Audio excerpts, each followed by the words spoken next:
సర్వాధికారి, సర్వసృష్టికర్త, సర్వాంతరిస్వామి, జయరక్షకుడా, నిఘనమే నామం కొరకే కృతజ్ఞత చెల్లిస్తూ నేను హెచ్చిస్తూ పూజిస్తూ మహింపరుస్తూ నిత్యము పరిశుద్ధులని ప్రతిగానము చేయబడుతున్న మా గొప్ప దేవా, నీ స్తోత్రాలు చెల్లిస్తూ నేను ఆరాధిస్తూ మహింపరుస్తూ ఉన్నాను. దేవా, ఈ దినము యెహోవా అనే ఛానల్ ద్వారా నీ వాక్య వెలుగులో దేవా మమ్మల్ని సరి చేసుకోవడానికి మమ్మల్ని సిద్ధపరిచి నీ ప్రేమ కొరకే నీ వందనాలు. ఈ దినము ప్రభా, ప్రపంచంలో నాయన కొంతమంది కొరకు ప్రార్థించడానికి కృప చూపించావు, వందనాలు. సమస్త జనులు యేసుక్రీస్తు వైపు తిరిగి రక్షణ పొందినట్లుగా వారి రక్షణ కొరకు, పాప క్షమాపణ కొరకు, నరక విడుదల కొరకు, నీ రాజ్యం సిద్ధపాటు కొరకు నీ ఏర్పాట్లను రక్షించు.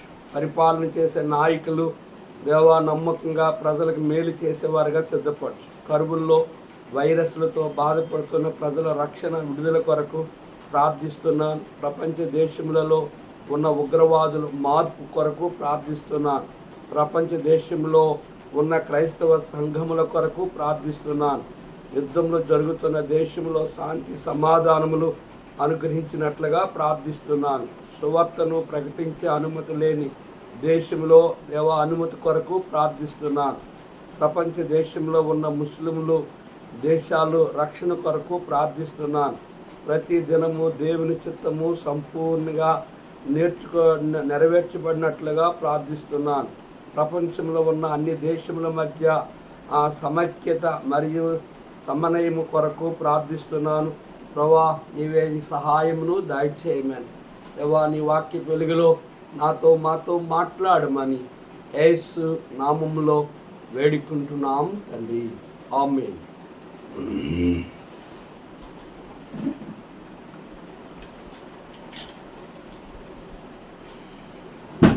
యేసు నన్ను ప్రేమించితివి, ఆశ్రయము లేనప్పుడు నీ శరణు వేడగానే నా పాప భారము తొలగే. యేసు నన్ను ప్రేమించితివి, నీ దూరమైతి నీకు నశించితి లోకమునా. నే దూరమైతి నీకు నశించితి లోకమునా. నేను గ్రహించలేదు నీ హృదయ ప్రేమను. యేసు నన్ను ప్రేమించితివి, ఆశ్రయము లేనప్పుడు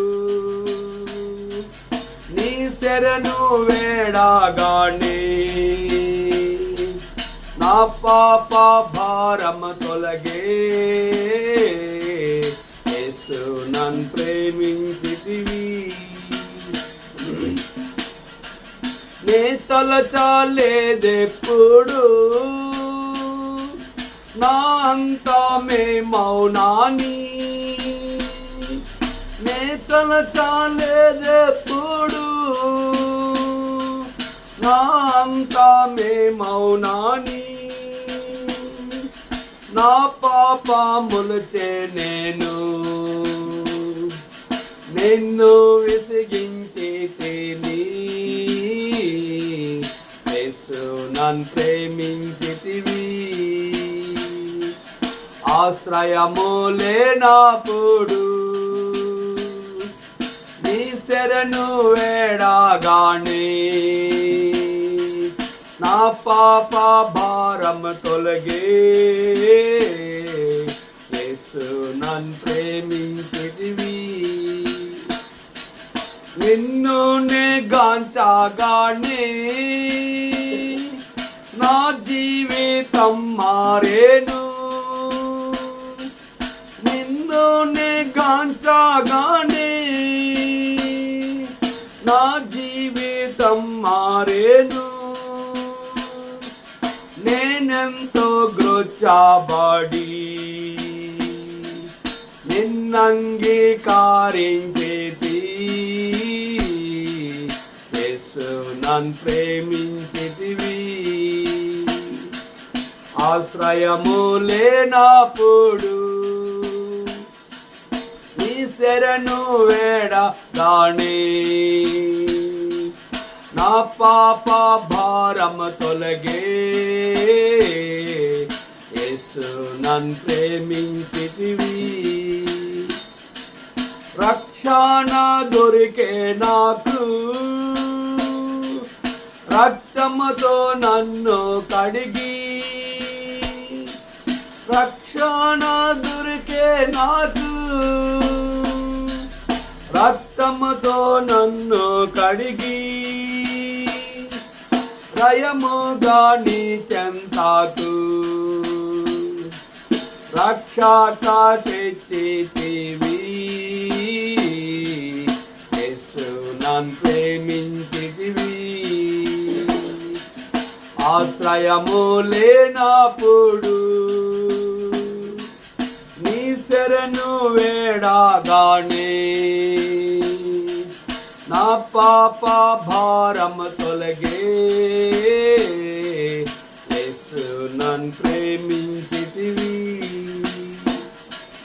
పరిశుద్ధులలో చేర్చి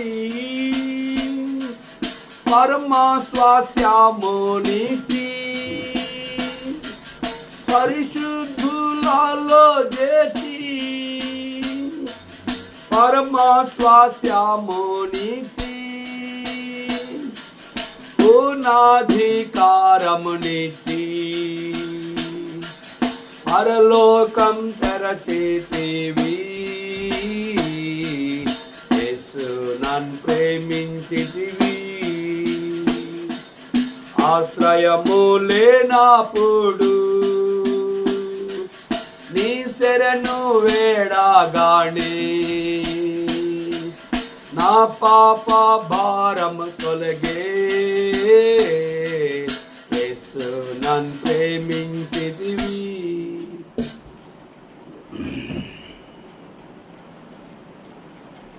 దేవుని వాక్యాన్ని చదువుకుందాం. మొదటి కొరింథీ పత్రిక 11వ అధ్యాయం. నేను క్రీస్తుని పోలి నడుచుకొనుచున్న ప్రకారము మీరు నన్ను పోలి నడుచుకొనుడి. మీరు అన్ని విషయములో నన్ను జ్ఞాపకం చేసుకొనొచ్చు.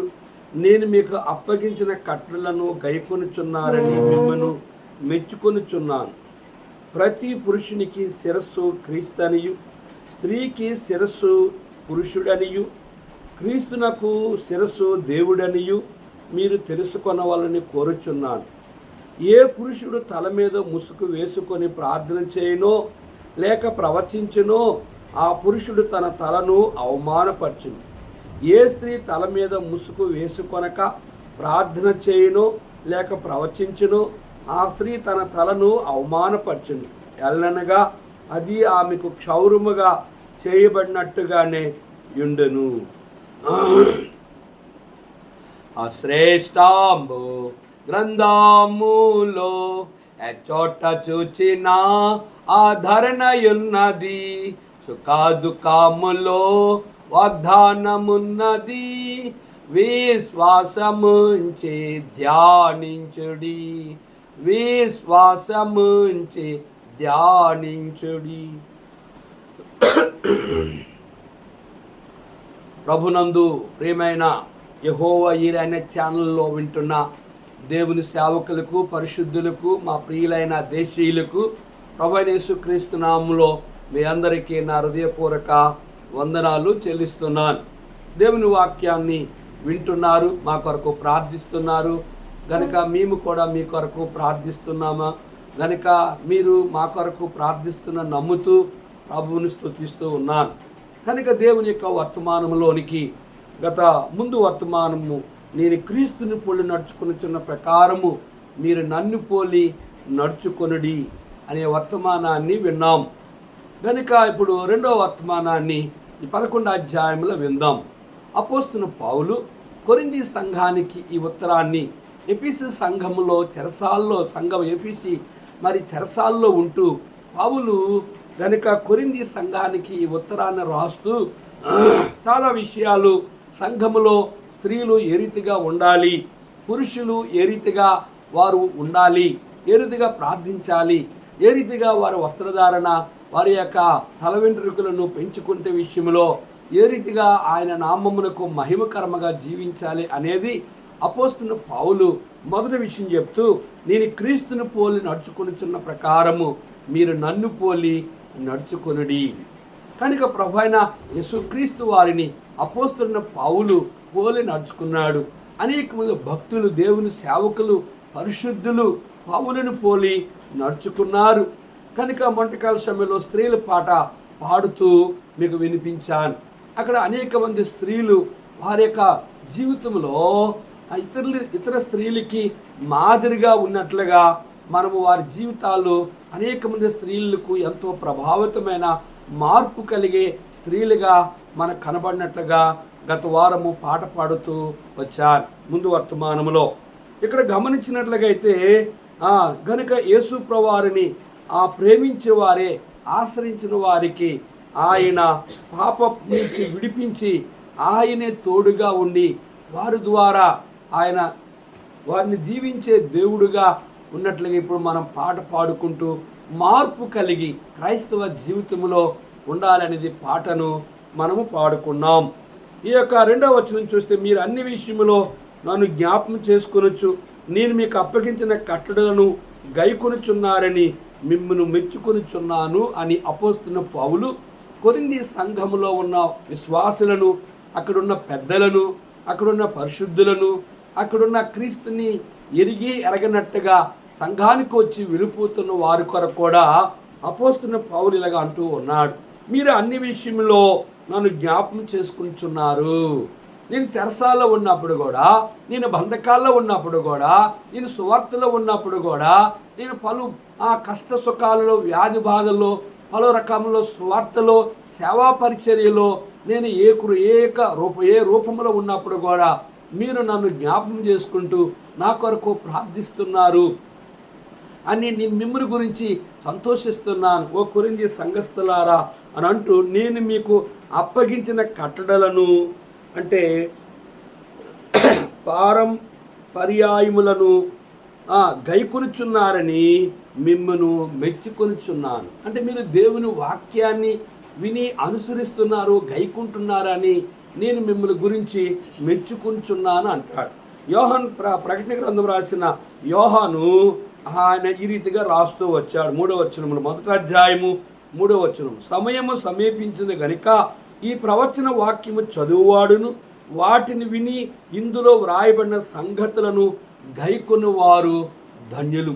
దేవుని వాక్యాన్ని చదవాలి, దేవుని వాక్యాన్ని వినాలి, దేవుని వాక్యాన్ని దేవుని సేవకులు చెప్పిన మాటలు విని వాటిని గైకొన్నప్పుడే కనుక దేవుడు తన సేవకుడు సంతోషించేవారుగా ఉంటారు. కనుక ఇక్కడ 1 యోహాను 3వ యోహాను పత్రిక మనం గమనించి 1వ అధ్యాయం 2వ వచనంలో, ప్రియుడా నీ ఆత్మ వర్ధిల్చున్న ప్రకారము నీవు అన్ని విషయంలో వర్ధిల్చు సౌఖ్యముగా ఉండవాలని ప్రార్థించున్నాను. నీవు సత్యమును అనుసరించి నడుచుకొనుచున్నావు గనుక సహోదరులు వచ్చి నీ సత్య ప్రవర్తనకు వచ్చే సాక్ష్యం చెప్పగా విని బహుగా సంతోషించి తిని, నా పిల్లలు సత్యమును అనుసరించి నడుచుకొనుచున్నారు వినుట కంటే నాకు ఎక్కువైన సంతోషము లేదు అని యోహాను కూడా ఈ విషయాన్ని తన సంఘానికి రాస్తూ ఉన్నాడు. నా పిల్లలు సత్యమును అనుసరించి సత్యములో ఉండి సత్యాన్ని అనుసరించడం వినుట కంటే నాకు ఎక్కువైన సంతోషము అని పౌలు ఈ విషయాన్ని గనుక కొరింథీ సంఘంతో మాట్లాడాడు. అదే రీతిగా ప్రకటన గ్రంథం రాసిన యోహాను కూడా వాక్యం వినాలి, చదవాలి, దాన్ని గైకొనాలి అని దేవుని యొక్క వాక్యంలో స్పష్టముగా యోహాను ప్రకటన గ్రంథం రాసిన యోహాను రాస్తూ వచ్చాడు. అదే రీతిగా ప్రకటన గ్రంథము 21వ అధ్యాయంలో దేవుని వాక్యాన్ని మనం గమనించినట్లుగైతే దేవుని వాక్యమును మనము ఎవరి ద్వారా దాన్ని గైకొనాలి అని ఇక్కడ మనం గమనించినట్లుగైతే చూడండి, 1వ అధ్యాయంలో మనము ప్రభువు రాకడలో ఎత్తబడాలి అంటే 17వ వచనాన్ని మనం గమనించినట్లుగైతే చూడండి, ఇక్కడ ఆత్మయు పెండ్లి కుమార్తెయు రమ్ము అని చెప్పుచున్నారు, వినువాడును రమ్ము అని చెప్పవలను, దప్పుకొని వాడిని రానిమ్ము, ఇచ్చించు వాని జీవజలమును ఉచితముగా పుచ్చుకొనము. జీవజలమని దేవుని వాక్యాన్ని విని దాన్ని గైకొని దాన్ని అనుసరించినట్లుగా అయితే కనుక నీవు పెండ్లి కుమారుడుగా పెండ్లి కుమార్తెగా నిత్యరాజ్యమైన పరలోక రాజ్యానికి సిద్ధపాటు కలిగి ఉంటావనేది ఈ మాటల యొక్క అర్థం. అపోస్తలుడైన పౌలు 2వ వచనంలో, మీరు అన్ని విషయములో నన్ను జ్ఞాపకం చేసుకొనొచ్చు, నేను మీకు అప్పగించిన కట్టడలను గైకొనుచున్నారని మిమ్మల్ని మెచ్చుకొనుచున్నాను. ఓ కొరింథీ సంఘస్థులారా, నేను మిమ్మల్ని గురించి సంతోషిస్తున్నాను, మెచ్చుకుంటున్నాను. ప్రకటన గ్రంథం రాసిన యోహాను, మీరు వాక్యాన్ని విని చదివి గైకుని వారుగా ఉన్నట్లయితే దేవుని రాజ్యానికి వారసులు అని చెప్పారు. ఆత్మయు పెండ్లి కుమార్తెయు రమ్ము అని చెప్పాలి అంటే ఓ విశ్వాసగా, ఓ సేవకుడిగా ప్రభు రాజ్యానికి నువ్వు సిద్ధపడాలంటే ఆయన జీవజలమైన, ఆయన ఉచితముగా ఇచ్చిన దేవుని వాక్యమైన జీవజలాన్ని నువ్వు నీ హృదయంలో, నీ నోట, నీ భాస్క్యం మధ్య నువ్వు చేతిని సూచనగా దైవ గ్రంథమును కనుక నువ్వు దేవుని వాక్యం హృదయంలో, నోట్లో దేవుని వాక్యాన్ని విని అనుసరించగలిగినప్పుడే కనుక యోహాను 3వ యోహాను రాసిన యోహాను అంటే, నా పిల్లలు సత్యమును అనుసరించి నడుచుకునిచున్నారని వినుటి కంటే నాకు ఎక్కువైన సంతోషము లేదు. కనుక ఎక్కువైన సంతోషము కనుక నిన్ను గురించి పౌలు కొరింథీ సంఘాన్ని గురించి సంతోషిస్తూ ఉన్నాడు. దేవుని సేవకులారా, పరిశుద్ధులారా, విశ్వాసులారా, దేవుని వాక్యం చదువుట, వినుట, గైకొనినప్పుడే నిత్యరాజ్యమైన పరలోక రాజ్యానికి మనము హక్కుదారులుగా ఉంటాం.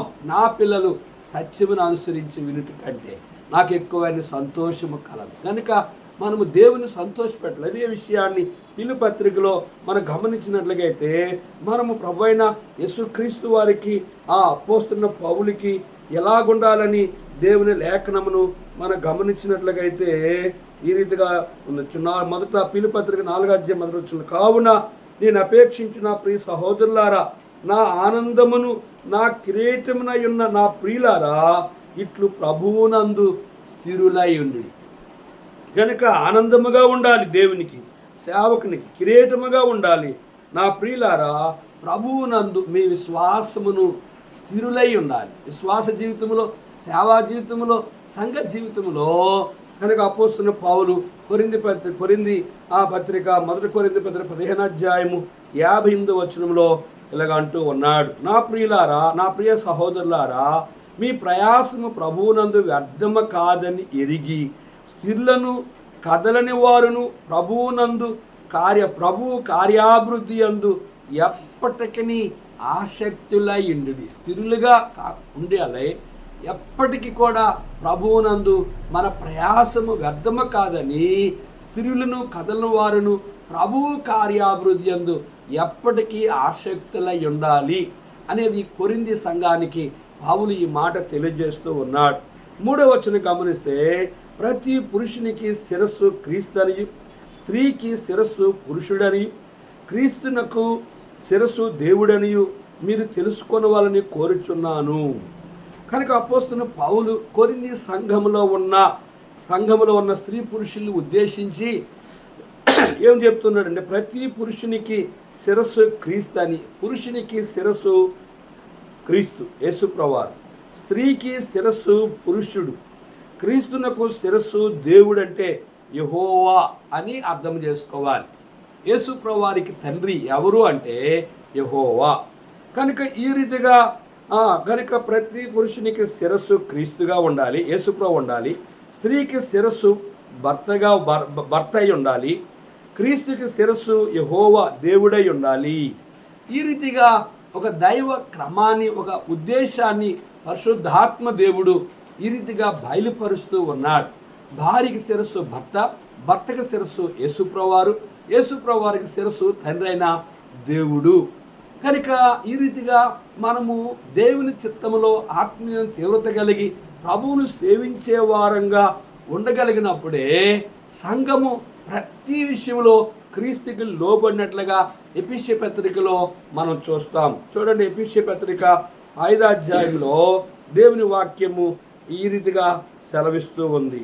చూడండి 24వ వచనం, సంఘము క్రీస్తునకు లోబడినట్టుగా భార్యలు కూడా ప్రతి విషయంలోనూ తమ పురుషులకు లోబడవలెను. భార్యలు తమ పురుషులకు తమ భర్తలకు లోబడవలెను.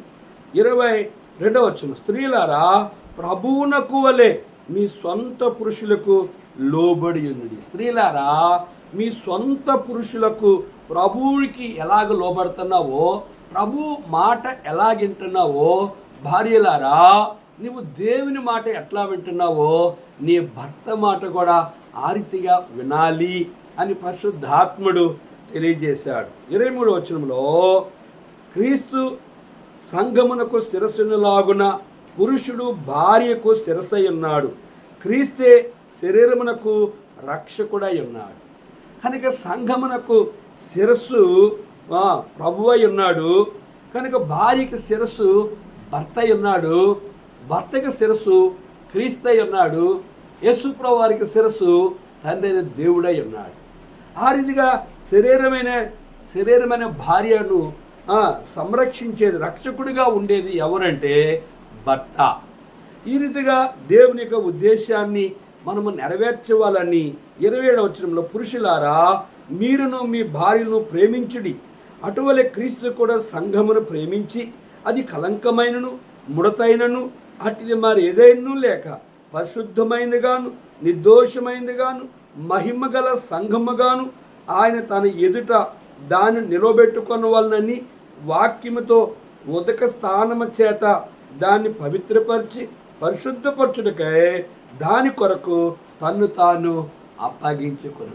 ప్రభు అయిన యేసుక్రీస్తు వారు సంఘంలో మచ్చ, డాగు, కలంకము, ముడత అట్లే మరి ఏదైనా లేక పరిశుద్ధమైనది గాను నిర్దోషమైనది గాను మహిమగల సంఘాన్ని సిద్ధపరిచి తన రాజ్యానికి సిద్ధపరిచినట్లుగా భర్తలారా మీ భార్యలో మచ్చ, డాగు, కలంకము, ముడత అట్వి మరి ఏదైనా ఉన్నాయల్లా వాక్యము చేత ఆమె ఉదక స్థానము చేసి వాక్యము చేత సరిచేసి వాక్యాన్ని చూపించి వాక్యానుసారంగా మీ భార్యలను పవిత్రపరిచి దేవుని రాజ్యానికి సిద్ధపరచండి అని పరిశుద్ధాత్మ దేవుడు సంఘమును యేసుప్రభు ఎలా సిద్ధపరచుకున్నాడో అలాగే పురుషులారా మీరును మీ భార్యలను ప్రేమించుడి అని పరిశుద్ధాత్మ దేవుడు ఎంతో స్పష్టంగా తెలియజేస్తూ ఉన్నాడు.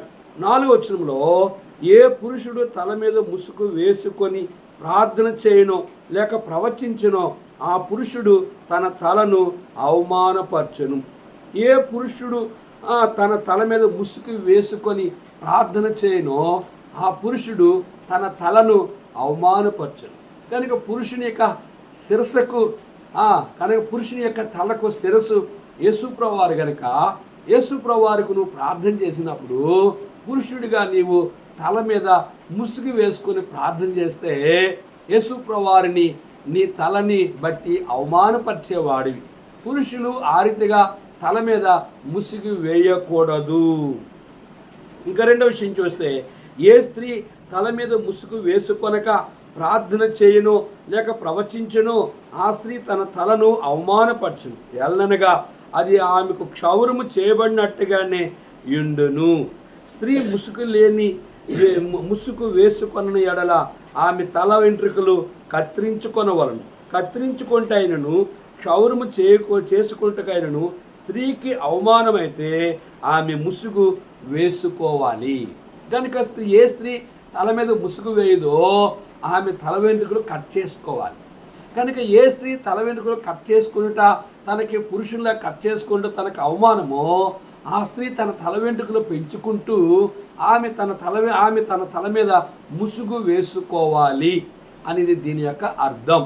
కనుక మనం ఆది కాండము గమనించినట్లయితే ఆ ఎలియాజరు ఇస్సాకు కొరకు రిబకాను తీసుకుని వచ్చినప్పుడు కనుక ఎవరు ఆ వ్యక్తి పొలములో ఉన్నాడు అని అంటే అప్పుడు రిబక అడిగినప్పుడు అతడు కాబోయే నా యజమానుడమ్మ నీ కాబోయే నీ భర్త అని చెప్పినప్పుడు ఆమె ముసుగు వేసుకున్నది. అంటే దాని అర్థం ఏంటంటే ముసుగు వేసుకోవడము స్త్రీ ధర్మము.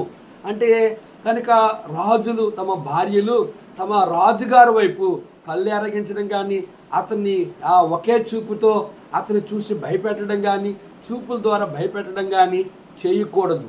కనుక స్త్రీ యొక్క స్వభావం ఏంటంటే తమ పురుషునికి లోబడి ఉండాలి. తమ పురుషునికి ఏ స్త్రీ లోబడి ఉంటుందో ఆమె దేవుని మాటకు లోబడినట్లు అర్థం. కనుక ఈ యొక్క రెబెకా ముసుగు వేసుకొని ఆమె తన భర్తను, కాబోయే భర్తను గౌరవించినట్లుగా మనకు అర్థమవుతుంది. ప్రభు అయిన యేసుక్రీస్తు వారు నువ్వు ఘనపరచాలి అంటే నువ్వు ప్రార్థన చేసినప్పుడు, ప్రవచించినప్పుడు ముసుగు వేసుకొని ప్రార్థన చేయాలి. లేదు నీకు ముసుగు ఇష్టం లేదంటే పురుషుని వలె తల వెంట్రుకలు కట్ చేసుకొని నువ్వు ప్రార్థన చేయొచ్చు, ప్రవచించవచ్చు. కనుక నేటి దినాన్ని స్త్రీలు, పురుషులు తల వెంట్రుకలు కట్ చేసుకోవడం చూస్తే పురుషులు ఎన్ని రకాలుగా తమ తల వెంట్రుకలు కట్ చేస్తూ దేవుణ్ణి అవమానపరుస్తూ ఉన్నారు. తమ గెడ్డమును ఏ రీతిగా అన్యుల వలె, లోకస్తుల వలె, కనుక సినీ హీరో వలె, రాజకీయ వ్యక్తుల వలె, లోక సంబంధమైన వ్యక్తులు ఏ రీతిగా అయితే తమ తల వెంట్రుకలు కట్ చేసుకుంటున్నారో, లోక సంబంధమైన వ్యక్తులు ఏ రీతిగా తమ గెడ్డమును గనుక పలు రకాలైన చిత్రకల్పన చేస్తూ ఉన్నారో, నేటి దినాన్ని విశ్వాసులు అనబడేవారు, సేవకులు అనబడేవారు కూడా తమ తల వెంట్రుకలు రంగులేస్తూ ఉన్నారు, గెడ్డాలకి రంగులు వేస్తూ ఉన్నారు, మీసాలకి రంగులు వేస్తూ ఉన్నారు. కనుక ఇది ఎంత మాత్రము కూడా అన్యజనుల యొక్క ఆచార సాంప్రదాయాలు, అన్యజనుల యొక్క పద్ధతులు. కనుక మనం రోమపత్రిక 12వ అధ్యాయంలో మనం గమనించినట్లయితే, రోమపత్రిక 12వ అధ్యాయంలో మనము 2వ వచనం చూస్తే, మీరు ఈ లోక మర్యాదను అనుసరింపక ఉత్తమమును అనుకూలమును సంపూర్ణమై ఉన్న దేవుని చిత్తం మీద పరీక్షించి తెలుసుకున్నట్లు మీ మనస్సు మారి నూతన మగుట వలన రూపాంతరం పొందిడి. నేను ప్రభు అయిన యేసుక్రీస్తు వారిని నమ్మలేని ముందు నా తల వెంట్రుకలు అక్కినేని నాగార్జున వలె దూసుకుని ఉండేవాడి. కనుక ప్రభు అయిన యేసుక్రీస్తు వారిని ఎప్పుడైతే నేను నమ్ముకోగలిగానో, రక్షించబడిన తర్వాత నేను వెంటనే నా యొక్క తల వెంట్రుకలు ఈ రీతిగా సిద్ధపరచుకుంటూ వచ్చాను. ఏంటి అంటే, మనము ఎఫెసీ యొక్క మత్తయి సువార్త 18వ అధ్యాయంలో దేవుని వాక్యము ఇలా సెలవిస్తుంది. మత్తయి సువార్త 18వ అధ్యాయంలో మనము లోకంలో ఉన్నాం కనుక లోకంలో ఉన్న ప్రజల ఎదుట మన ప్రభు అయిన యేసుక్రీస్తు వారిని కనపరచాలి అంటే, చూడండి 2వ వచనం, ఆయన ఒక చిన్న బిడ్డను తన యొద్దకు పిలిచి వారి మధ్య నిలబెట్టి ఇట్లనెను, మీరు మార్పు నొంది బిడ్డల వంటి వారైతే కానీ పరలోక రాజ్యంలో ప్రవేశింపరని మీతో నిశ్చయముగా చెప్పుచున్నాను. కనుక మన తల వెంట్రుకలో కానీ, మన గెడ్డములో కానీ లోకస్తులకి, అన్యులకి, సినీ హీరోలకి, రాజకీయ వ్యక్తుల వలె ఒక సేవకుడిగా, ఒక విశ్వాసిగా నీవు ఆ రీతిగా సిద్ధపరచబడినట్లయితే ప్రభు అయిన యేసుక్రీస్తు వారు నిన్ను క్షమించరు. నీలో మార్పు లేదు అంటే నీకు ఇంకా లోక ఆశలు, లోకంలో ఉన్న కోరికలు నీలో ఉన్నాయి అనేది దాని యొక్క అర్థం. రెండోది మనం గమనించినట్లయితే, ఇక్కడ రాయబడిన లేఖన భాగంలో చూసినట్లయితే, ఏ స్త్రీ తల మీద ముసుగు వేసుకొనగా ప్రార్థన చేయను లేక ప్రవచించను ఆ స్త్రీ తన తలను అవమానపరచును, ఎల్లనగా అది ఆమెకు క్షౌరము చేయబడినట్టుగా నిండును. స్త్రీ ముసుగు వేసుకొని కొనని ఎడల ఆమె తల వెంట్రుకలు కత్తిరించుకుంటకైనను క్షౌరము చేయించుకుంటకైనను స్త్రీకి అవమానమైతే ఆమె ముసుగు వేసుకొనవలెను. స్త్రీలు కూడా సినీ హీరోల వలె తల వెంట్రుకలను జడలో అల్లుకున్నట్టు మనం ఇదే విషయాన్ని గమనించినట్లయితే తిమోతి పత్రికలో దేవుని వాక్యము ఎంతో స్పష్టముగా మనకు కనిపిస్తూ ఉంది.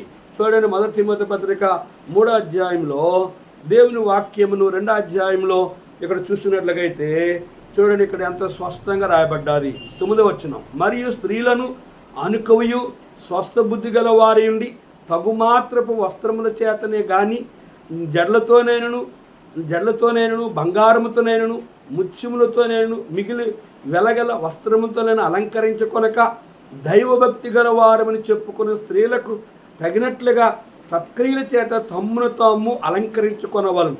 స్త్రీ మౌనముగా ఉండి సంపూర్ణ విధేయతతో నేర్చుకొనవలను. స్త్రీ మౌనముగా ఉండవలసిందే గాని ఉపదేశించుటకైనను పురుషుని మీద అధికారము చేయుటకైనను ఆమెకు సెలవీయు.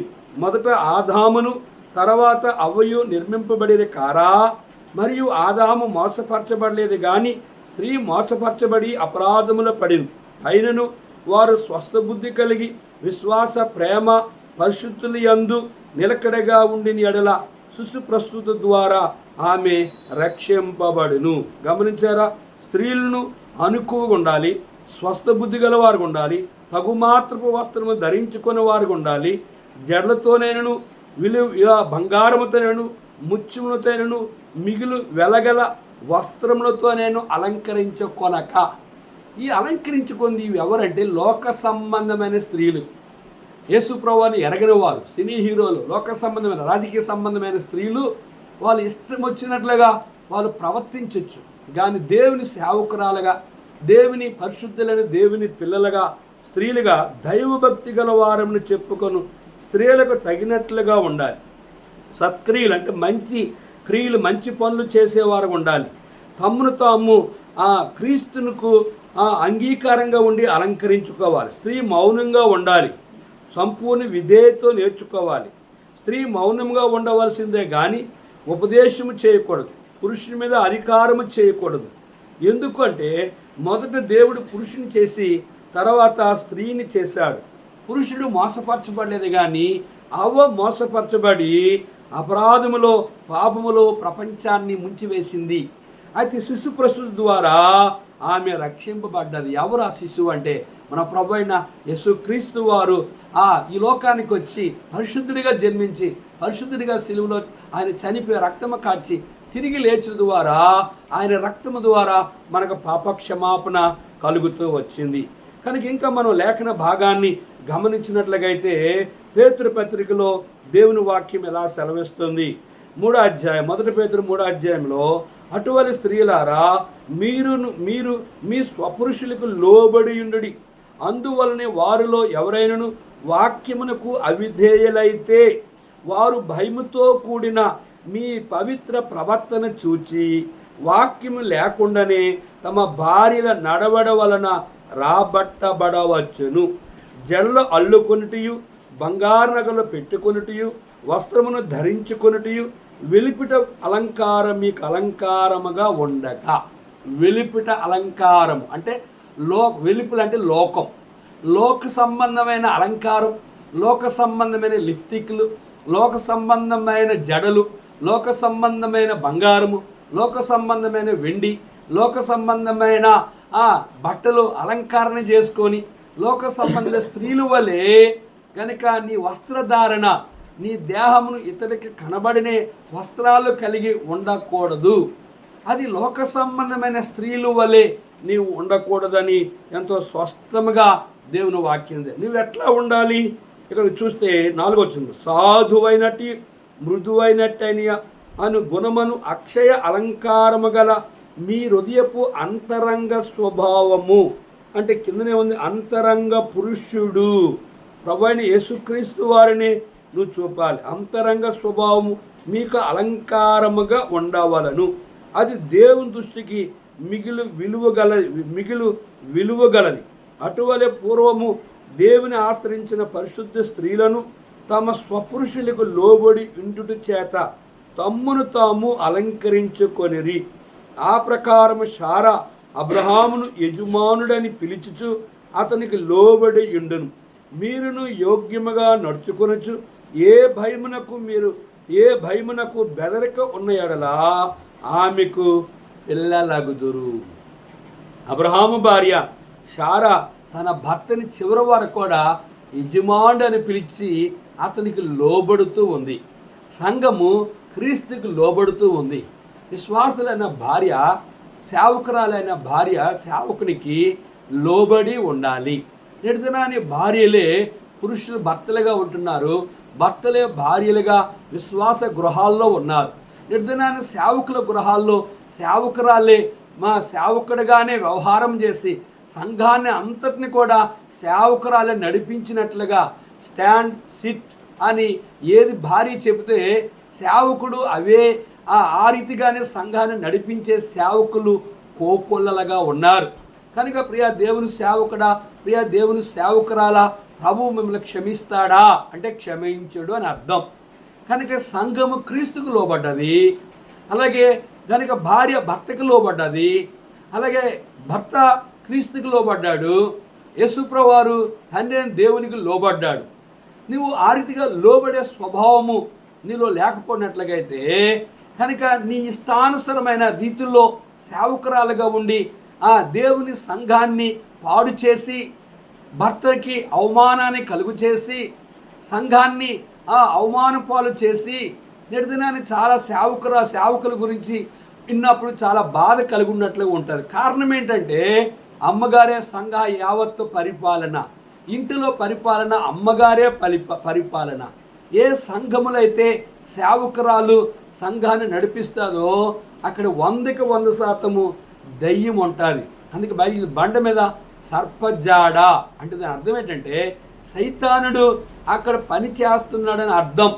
కనుక ఏ సంఘములో ఏ గృహములో అయితే భర్త పరిపాలన చేయడో, ఏ గృహములో అయితే విశ్వాసులను భార్య పరిపాలన తన ఇంటిని నడిపిస్తుందో అక్కడ దయ్యము, అపవాది, శనేశ్వరుడు, శత్రువైన అపవాది ఉంటాడు. ఆ గృహములో నిజమైన ఆనందము, సంతోషము విశ్వాస గృహాలలో ఉండదు. ఏ సంఘములో అయితే కనుక ఇప్పుడు విశ్వాసురాలైన భార్య ఎవరికైనా సాక్ష్యం చెప్తే, అక్క నువ్వెలాగక్క మీ ఆయన నీ మాట అంటున్నాడు అని తోటి విశ్వాసులు ఆమెను హెచ్చరిక చేసేవారుగా ఉంటారు. అలాగే సేవకురాలు సంఘాన్ని నడిపిస్తే కనుక అక్కడున్న పురుషులు ఎవరు కూడా తమ ఇంట్లో కూడా తమ భార్యలే శిరస్సుగా ఉండి, భర్తగా ఉండి తమ ఇంటిని పరిపాలన చేస్తారు. ఏమైనా అన్నీ అడిగితే ఆ సేవకురాలే సంఘాన్ని నడిపిస్తుంది, సేవకురాల మాటే కనుక సేవకుడు అంటాడు మీరు కూడా మా మాట వినాలి అనేవారు ఈ దినాల్లో చాలామంది గృహాలలో, విశ్వాస గృహాలలో చాలామంది సేవకుడు కూడా భార్యకి శిరస్సుగా లేకుండా భార్యకి కనుక భార్యగా ఉన్నట్లుగా మనం చూస్తున్నాం. కనుక భార్యకి భర్తగానే ఉండాలి. కనుక సేవకుడిగా నీవు నీ భార్యకి శిరస్సుగా ఉంటేనే నువ్వు సంఘాన్ని నడిపిస్తావు. ఒకసారి భార్య భర్తల మీటింగ్ జరుగుతూ ఉంది. ఆ సేవకుడు ఈ రీతిగా ప్రకటన చేశాడు. ఏం ప్రకటన చేశాడంటే, మీ ఇంటిలో గనక శిరస్సుగా ఎవరున్నారు మీ కుడి హస్తాన్ని ఎత్తండి అంటే అమ్మగారు పక్క నుంచి అయ్యగారికి కళ్ళుతో సైగ చేస్తుంది. కనుక పురుషులారా, స్త్రీలారా మీ భర్తను లోబడుతున్నారా అని సేవకుడు ప్రశ్నిస్తే కనుక వారు సమాధానము లేదు. పురుషులారా మీ భార్యని ప్రేమిస్తున్నారు అంటే చాలామంది ప్రేమించలేని పురుషులుగా ఉంటున్నారు. ప్రేమించినప్పుడే ప్రేమ కాదు, ప్రేమించలేని సమయంలో ప్రేమించాలి. ఇతర మధ్య వ్యతిరేక భావాలు, మనస్పర్ధలు, గొడవలు, అసమాధానము మీ మధ్య వచ్చినప్పుడే కనుక యేసుప్రభువారు సంఘములో మచ్చ, డాగు, కలంకము, ముడత అట్లా మరి ఏదైనా కలిగినప్పుడు కూడా సంఘమును ప్రేమించాలి. అలాగే ప్రతి పురుషుడు తన భార్యను శ్రమ, కష్ట, దుఃఖ, వ్యాధి బాధల్లో ప్రేమించినట్లయితే నేటి దినాన్ని కోర్టులో కేసులు ఉండవు, విడాకులు ఉండవు. కనుక విడాకులకి వెళ్ళడానికి వీలే లేదు, పోలీస్ స్టేషన్కి వెళ్ళడానికి ఎటువంటి అవకాశము లేదు. సంఘములో కూడా నీవు ఏ ఒక్కరు కూడా నీ గురించి ఏలెత్తి చూపేవారు కూడా ఉండరు. కనుక ఆ రీతిగా పరిశుద్ధాత్మ దేవుడు మనతో మాట్లాడిన లేఖన భాగమును మనం గమనించినట్లయితే ఇక్కడ 5వ వచనంలో 6వ వచనంలో స్త్రీ ముసుగు వేసుకొని ఎడల ఆమె వేసుకొనని ఎడల 7వ వచనం పురుషుడు దేవుని పోలికయు మహిమనై ఉన్నాడు గనుక తల మీద ముసుగు వేసుకొనకూడదు గాని స్త్రీ పురుషుని మహిమై ఉన్నది. గమనించారా? పురుషుడు దేవుని మహిమను పోలినవాడై ఉన్నాడు కనుక తల మీద ముసుగు వేసుకొనకూడదు గాని స్త్రీ పురుషుని మహిమై ఉన్నది. పురుషుడు తల మీద ముసుగు వేయకూడదు కనుక పురుషుడు గనుక దేవుని పోలికై ఉన్నాడు, తల మీద ముసుగు వేసుకొనకూడదు. స్త్రీ పురుషుని మహిమై ఉన్నది కనుక స్త్రీ పురుషునికి మహిమై ఉన్నది. అంటే దేవుడు ఆమెను పురుషుని ద్వారా, స్త్రీ ద్వారా తన నామమునకు పురుషునికి మహిమ తెచ్చినట్లుగా ఆ స్త్రీ బతకాలి. కనుక సంఘము ద్వారా దేవునికి మహిమ రావాలి, భార్య ద్వారా భర్త ఘనత కావాలి, పురుషుని ద్వారా సృష్టికర్తన దేవుణ్ణి పురుషుడిగా నువ్వు ఘనపరచాలి. యేసుప్రభువారు తండ్రి అయిన దేవుని ఘనపరచాలి. అందుకే మన సమయంలో చూద్దాం, నన్ను ఘనపరచే వారిని నేను ఘనపరుస్తాను, నన్ను అవమానపరిచే వారిని నేను అవమానపరుస్తాను. కనుక ప్రియ సహోదరి సహోదరుడా, మన జీవితంలో ఒకరిని ఒకరు భర్త భార్యని ప్రేమించాలి, భార్య భర్తకు లోబడాలి. సంఘము క్రీస్తుకు లోబడ్డది. భర్త భార్యని ప్రేమించాడు. యేసు ప్రభువారు భర్తను ప్రేమించాడు, పురుషునికి ప్రేమించాడు. యేసు ప్రభువారు కూడా తండ్రి దేవునికి లోబడ్డాడు. కనుక యేసు ప్రభువారు సంఘాన్ని ప్రేమించాడు. ఇటువంటి ఐక్యత కలిగి మనం జీవించినప్పుడే పరిశుద్ధాత్మ దేవుడు మన మధ్య ఉంటాడు. అప్పుడు ఆయన నీ ప్రార్థన వింటాడు, నీ ఆరాధన వింటాడు, నువ్వు పాట పాడినా వింటాడు, నువ్వు ప్రార్థన చేసినా వింటాడు. కనుక నువ్వు దేవునికి ఏమిచ్చినా ఏబేలు అంగీకరించిన దేవుడు ఆయన, ఏబేలు అర్పణ అంగీకరించిన దేవుడు, ఏబేలు అంగీకరించిన దేవుడు నిన్ను అంగీకరిస్తాడు. కయ్యేని అంగీకరించిన దేవుడు, కయ్యేని అర్పణ అంగీకరించిన దేవుడు నీ అర్పణను కూడా ప్రియ విశ్వాసైన భార్య, విశ్వాసైన భర్త నిన్ను ఆయన మీ ఇద్దరిని ఆయన అంగీకరించినట్లుగా మీ భక్తి జీవితంలో ఉండాలి. ప్రియ దేవుని సేవకుడా, సేవకురాలా, కనుక నీ భర్త సేవకురాలుగా నీవు నీ భర్తకు లోబడాలి. సంఘానికి తోటి స్త్రీలకు మాదిరికరంగా ఉండాలి. యజమానుడికి అబ్రహాము భార్య సారా చివరి వరకు కూడా తన భర్తకు లోబడి యజమానుడని ఘనపరుస్తూ లోబడుతూ వచ్చింది. పురుషుడా, దేవుని సేవకుడా, నీవు నీ భార్యకి అవకాశం ఇంతవరకు ఇచ్చావేమో, ఇక ముందు నీ భార్యకు నువ్వు అవకాశం ప్రేమించు, ఆమెని ఆదరించు, ఆమెకు సహాయం చేయి. కానీ నీవెప్పుడు శిరస్సుగా ఉంటావో, నీవు నీ భార్యకి శిరస్సుగా ఉన్నప్పుడు నీ ఇంటిని, నీ భార్యని, నీ పిల్లలను నువ్వు పరిపాలన చేయాలని చూడండి. దేవుని వాక్యము తిమోతి పత్రికలో ఎంతో స్పష్టంగా రాయబడుతూ వచ్చింది. మొదటి తిమోతి పత్రిక 5వ అధ్యాయంలో గనుక కాబట్టి 14వ వచనం, కాబట్టి యవ్వన స్త్రీలు వివాహం చేసుకొని పిల్లలను కని గృహ పరిపాలన జరిగించుచు నిందించుటకు విరోధికి అవకాశం ఇవ్వకుండా వాళ్ళని కోరుచున్నాను.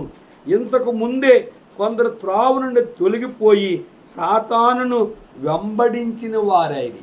కనుక నిందించుటకు విరోధైన సాతానికి మీరు స్త్రీలుగా, విశ్వాసులను భార్యగా, సేవకురాలుగా నిన్ను బట్టి విరోధైన అపవాదికి నిందించడానికి అవకాశం ఇవ్వకూడదు. ఇంతకుముందే కొందరు త్రావు నుండి తొలగిపోయి సాతానుని వెంబడించి కనుక దేవునామానికి అవమానకరంగా జీవించారు. ఇదే మిక్కిలి అనుకూల సమయము, ఇదే రక్షణ దినము. ఇప్పుడే విశ్వాసులను భార్యాభర్తలుగా కనుక భార్య విశ్వాసన భర్తకు లోబడాలి, సేవకురాలు సేవకుడికి లోబడాలి, సేవకుడేమో కనుక ప్రభువుకి లోబడాలి. ప్రభువు తండ్రి అయిన దేవునికి యేసు ప్రభువారు లోబడుతూ వచ్చారు. ఆ రీతిగా మనం జీవించినప్పుడే పరిశుద్ధాత్మ దేవుడు ఎక్కడ నామలు ఇద్దరు ముగ్గురి ఉండి ప్రార్థించినా ఆరాధించినా ప్రభువు ఏబేలును అంగీకరించిన దేవుడు నిన్ను కూడా అంగీకరిస్తాడు. కయ్యేను అంగీకరించలేని దేవుడు నిన్ను కూడా అంగీకరించడు. ప్రార్థన చేసుకుందాం. జీవగల తండ్రి, కొన్ని మాటలు విన్నారు అయా. నీ మరణ పునరుద్ధానములో అయా మా ప్రియులు పాలివారుగా ఉండి నీ రక్త ప్రోక్షం ద్వారా, నీ రక్తం ద్వారా విశ్వాసన భార్యలు, విశ్వాసన భర్తలు, విశ్వాస సేవకులు, సేవకురాలు అయా మా జీవితంలో లోక సంబంధమైన స్త్రీల వలె అలంకరణ కలిగిన వారంగా, లోక సంబంధమైన పురుషుల వలె అయా సేవకులుగా రంగులు వేసుకొని అయా తల వెంట్రుకలను, గడ్డములను విచిత్రముగా ఇతరులకి మాదిరికరం లేని దౌర్భాగ్య జీవితాన్ని లేకుండా నీ సేవకురాలు కూడా మాదిరికరమైన జీవితాల్లో వారిని సిద్ధపరిచి ఎవరిని బట్టి నీ నామానికి అవమానం వస్తుందో వారిని క్షమించి సరిచేయమని, నీ రక్త ప్రోక్షణ వారికి అనుగ్రహించమని యేసు నామములో వేడుకుంటున్నాం తండ్రి. ఆమేన్. మన పరమతండ్రి దేవుని ప్రేమయు, కుమారుని యేసుక్రీస్తు వారి కృపయు, పరిశుద్ధాత్మీయ కన్య సహవాసము తాను ప్రేమించు వారికి కూడిన మనెల్లరికను తోడుండి ఆశీర్వదించునుగాక. ఆమేన్. యేసు నన్ను ప్రేమించితివి, ఆశ్రయము లేనప్పుడు నీ శరణు వేడగానే నా పాప భారం తొలగే. యేసు నన్ను ప్రేమించితివి. అందరికీ ప్రైజ్ ది లార్డ్.